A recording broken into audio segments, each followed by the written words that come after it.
টার্মিনালকে indicate করা হয় N O terminal দিয়ে। N O terminal means normally open, normal অবস্থায় কি ওপেন আছে। আমরা যদি একটা ইলেকট্রন এটাকে যদি মনে মনে কল্পনা করি একটা ইলেকট্রন, আপনি যদি এই জায়গার মধ্যে ইলেকট্রনটা ফ্লো করেন, যেহেতু এটা শর্ট অবস্থায় আছে যার কারণে ইনপুটে দিলে অটোমেটিক্যালি আউটপুটে ফ্লো হয়ে যাচ্ছে, কারণ এটা শর্ট অবস্থায় আছে। এবং নিচে যদি দেখি এখানে যদি আপনি ইলেকট্রন ফ্লো করেন তাহলে ইলেকট্রনটা এখানে এসে কি করতেছে, দেবে যাচ্ছে, কারণ হচ্ছে এখানে ওপেন অবস্থায় আছে যার কারণে আউটপুটে যেতে পারতেছে না।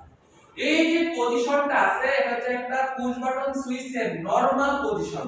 যখন আপনি প্রেস করবেন না, কোনো কিছুই করবেন না, নরমালি যে কন্ডিশনটা সেটা হচ্ছে এই কন্ডিশন।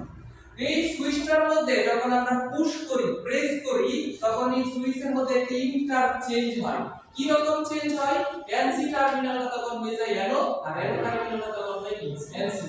এই জিনিসটা যদি আমি দেখি, এই যে যখন আমি এই জায়গার মধ্যে প্রেস করছি এই যে সুইচটা এখানে, তখন এখানে একটা চেঞ্জ হয়ে গেছে। আগে দেখছিলাম আমরা উপরে দুটো টার্মিনাল ছিল এনসি মানে নরমালি ক্লোজ, যখন আমি প্রেস করলাম, প্রেস করার পর নিচে যে দুটো টার্মিনাল সেটা হয়ে গেছে এনসি মানে নরমালি ক্লোজ। তাহলে অফ পুশ বা অন পুশ যে সুইচই ব্যবহার করেন না কেন, প্রত্যেকটা সুইচের মধ্যে এরকম দুইটা থাকা টার্মিনাল পাবেন। উপরের দুটো হচ্ছে এনসি, নিচের দুটো হচ্ছে অ্যানো। আমরা যখন অফ পুশ এবং অন পুশ সুইচ